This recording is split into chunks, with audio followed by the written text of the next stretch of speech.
kicking your butt. Who knows what's going on December 1? Is that with the... John's got his hand up. Well, I don't want to say that I know all this going on. We've gone to the seminar, so we've been briefed. Okay. So there's a lot of changes coming December 1, and I'll start by saying that the House has already passed a bill trying to delay it for 6 months. The odds of Congress passing it are slim, and even if they do, the president has already said he's going to veto it. Not going to go anywhere. There's some talk that if there's administration change, it could be rescinded, but don't find that likely because I can't make all of these changes and give these people more money in December and then come along January and go, yeah, I'm taking that back. I don't see that going over very well. Okay? But December 1 is our deadline for this stuff. And here's what's happening. The Fair Labor Standards Act was originally passed to create more jobs. That was the original intent of it. And the Department of Labor is headed down the same agenda, and they're trying to create more jobs by forcing changes in the overtime rules. The point is, if you don't work your people overtime, you'll have to create more jobs. And I don't know how to say that that's a solid thought process, but that is what it is. And if you look at this chart, you see the number of lawsuits filed under Fair Labor Standards Act. In 2015, there was nearly 9,000 of them. It's going up. This is going to continue to climb with these new rules going into place. Okay, there is no doubt in my mind. And it's going to be ugly. And most of these cases are for people who did not pay their employees overtime when they should have paid them overtime. Or they misclassified employees, which means they still owe them overtime. So it's all about the wages. It's what all these cases are.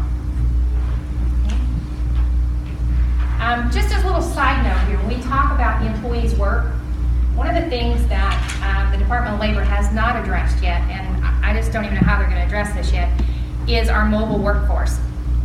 Technically, under the law, if you have a non-exempt employee, and for anybody who doesn't have this straight in your head, exempt means they don't get paid overtime, non-exempt means they can earn overtime. If you have a non-exempt employee, and that employee has access to their email after hours, and they respond to you or one of your customers on your behalf from their mobile device after hours, technically, that's payable wages. No way. Yes, absolutely it is. California is getting real ugly on this front. They've got a lot of stuff going on there on this. But a lot of the other states don't have it yet, and the federal side has not addressed this yet. So there's going to be a lot more changes coming on this. But Before you go there, go back to the exempt and non-exempt. You know, a lot of people think people are exempt because they're paying them salary. well, no, we're going to tackle all that. You just, yeah. So what happens when you have one of these lawsuits? If you fail to pay your employees properly, they're going to collect back wages for 2 years. 3 if they determine that you did it willfully. You're going to get hit with liquidated damages, and Massachusetts, again popping up, allows treble damages. You're going to be paying attorney fees and court costs. And if they believe that it was intentional, it can be criminal prosecution with additional fines. So it's not going to be cheap. But here's the kicker to that. Once one employee files against you and collects, guess what you can expect? Yeah, absolutely. They sue on behalf of the employees for your dealership. Yeah, so it's going to get expensive in a hurry. And here is a little thing of note. FLSA describes or defines an employer very, very broadly. So when they're looking at this intentional for criminal prosecution and fines, owners, officers, and supervisors. I'm pretty sure if your managers knew that little piece, they would be more careful about how they're handling your employees and how they're working. All right, so the new overtime rules. The new overtime rules are going to change who is exempt and who's non-exempt. Okay, meaning some are now going to be eligible for overtime that have not been in the past. So the first exemption we have in automotive is the Motor Carrier Act. And that Motor Carrier Act says that any salesperson, parts counterperson, or mechanic primarily engaged in selling or servicing automobiles, if employed in a non-manufacturing establishment in the business of selling such, is exempt from overtime. This is broad use. They did not make any change to this particular exemption. Okay? So your salespeople, your parts people, and your mechanics are still exempt. Okay? The twist in this one is your service advisors. For about 15 service advisors have been covered under this. Because the way it's been interpreted all along is that your service advisor is actually a salesperson who's selling service. Okay?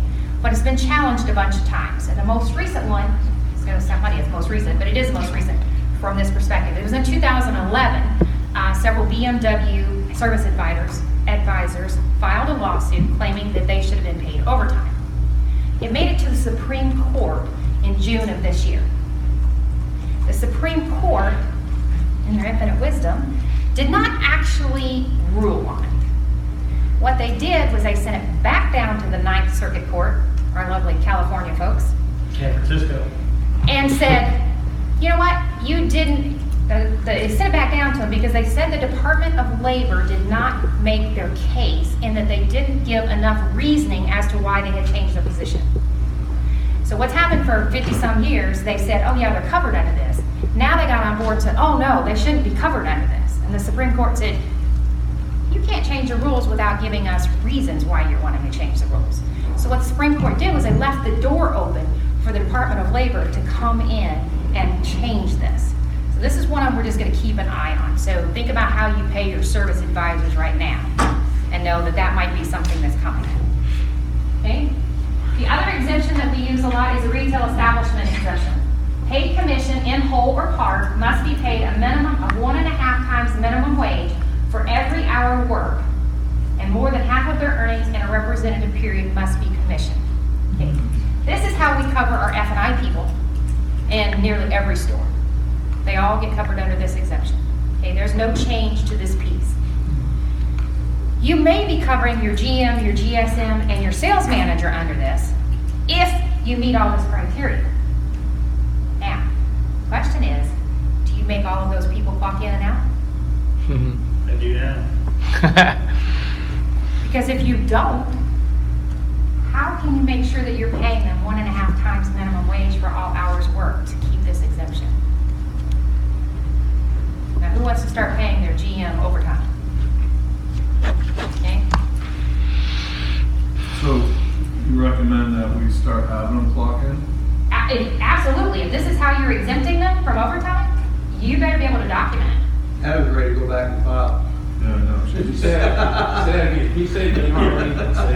Okay, there's a couple of ways to get people exempted, okay? The first one we looked at was the Motor Carrier Act, and that doesn't cover your management personnel. This is a retail establishment exemption, okay? So they have to be paid, commission has to make up 50% of their income. So there's the first thing. Their comp plan has to be written well, okay? And then they have to be paid at least a minimum of 1.5 times minimum wage for all hours worked. Well, if you're not tracking how many hours they work, how can you back that up? So, an example, if a general manager was being paid $10,000 a month, and they were getting $5,000 a month in commission based on whatever, are they exempt? Are they not? They are. As long as they're earning in that 50% range, because at that level, they would be making more than 1.5 times minimum wage. Must be paid.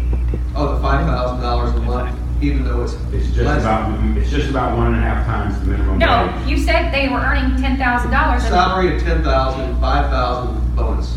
Oh, no, I thought you meant 5,000 of the 10,000. Yeah, no. No, So their bonus has to be at least 50% of their earnings. correct. That's the way this is written. Okay? So we were talking about job descriptions earlier. It's really important to make sure you have job descriptions properly, and you're going to see that in just a second, in a little more detail. But the other piece of it is making sure that comp plan is written properly. Right. Okay? So my salespeople, they don't get paid any salary, right? All salary. I don't care about your salespeople. They're already exempt. They were exempt under the Motor Carrier Act, no questions asked. Well, The only people that are not under that law is the service rider, right? The only one that's in question is the service rider under this one. The mechanic, the salespeople, Salespeople are good, your parts people are good, your mechanics are good. Gary? Okay, so what if state law overrides federal law on this? Because I just. You have to go by state law.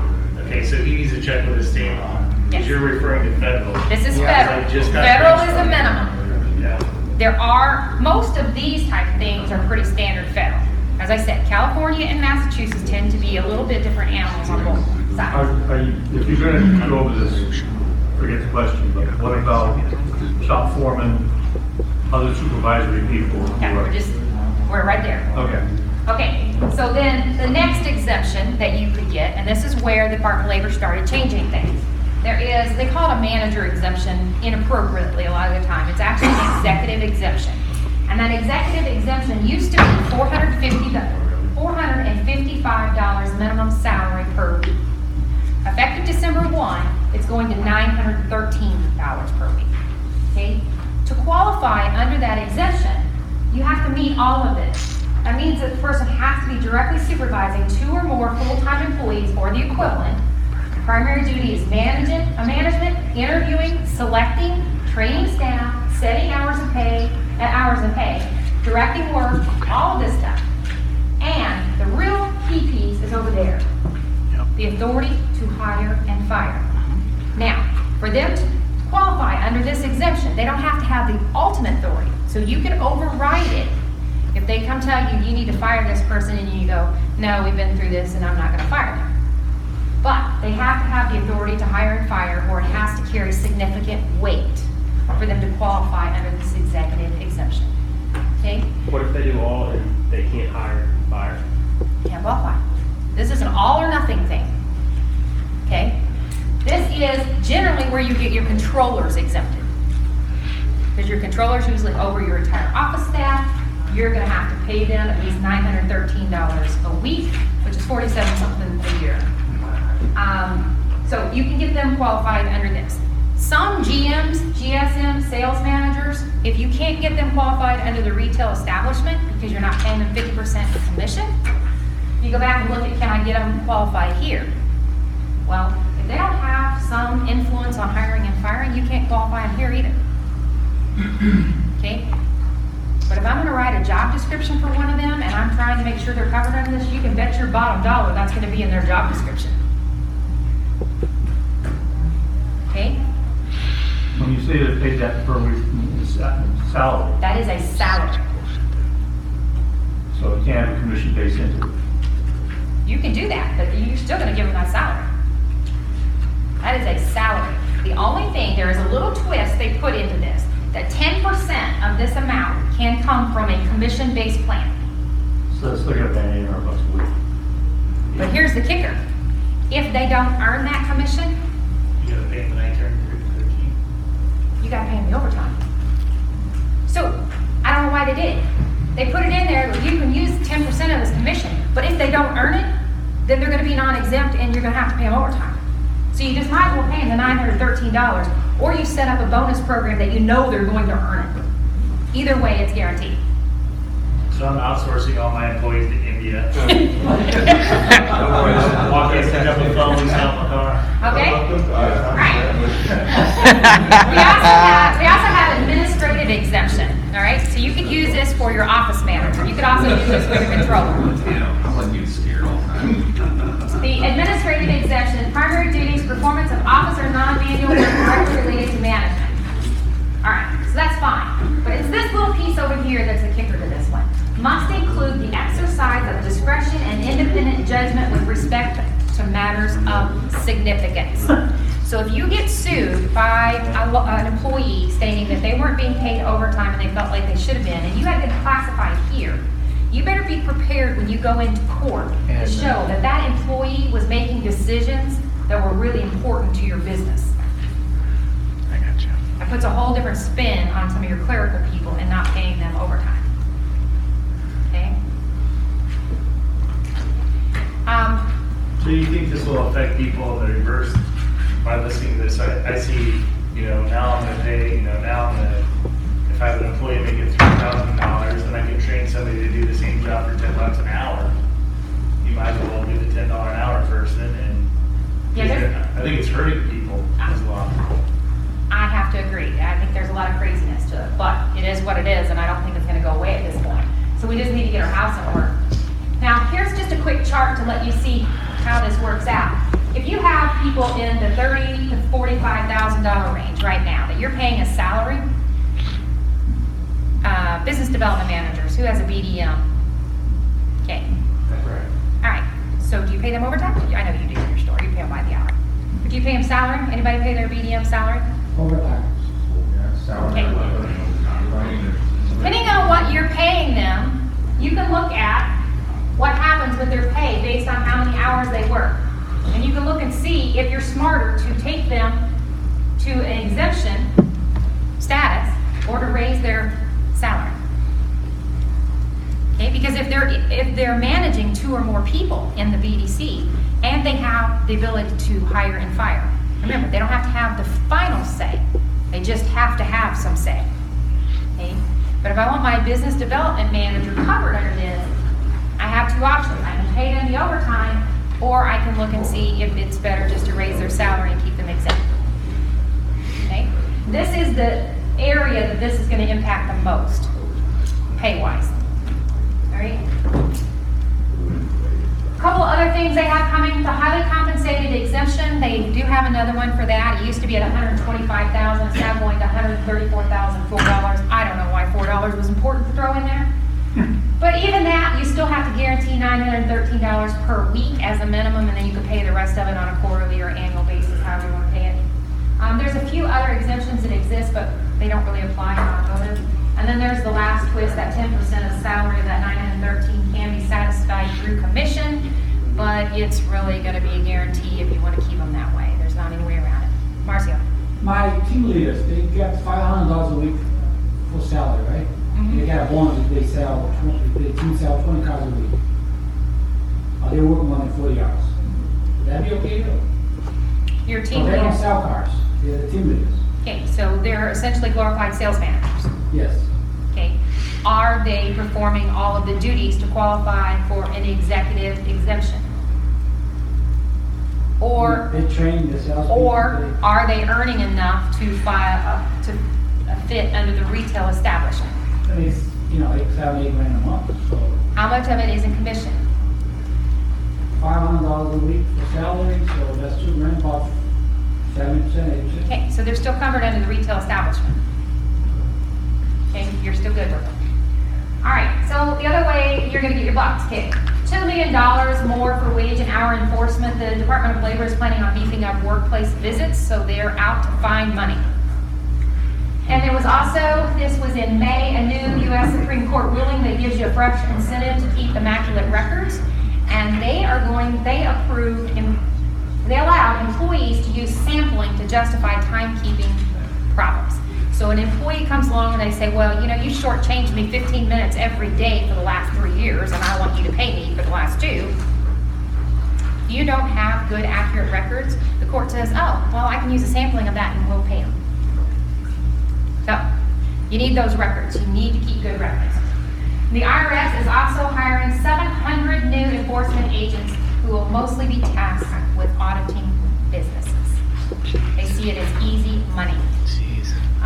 From the IRS perspective, they're going to be looking, did you claim that someone was an independent contractor when they're not? Are you paying benefits but not reporting them as benefits?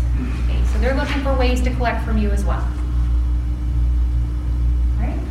So that top line was if you've got basically $160,000 of wages in a month, per month, then you're on their list. It'd be $2 million? No. They got $2 million to put people out. They get $2 million to hire people to go out and do this. Oh. All right, so we need to prepare now. It's more important than ever to have good job descriptions, to have well thought out compensation plans, properly classify your employees, and properly record time and calculate payrolls correctly. Part-time is considered 25 or 30 hours? Depends on what classification you're looking at. So we need you to divide up a job description for part-time salespeople. What do you, 20 hours? I already told you, I'll do job descriptions. All right. I think I have exceeded your time today. Do you have any questions for Arlene that we haven't already asked? I have one. Is anybody using a better system to punch in and out, that time clock, or swiping a credit card, or the fingerprint thing? We use a fingerprint. Does that work pretty good? Or? Yeah. Fingerprint. I've Googled some different ones out there that keep track of all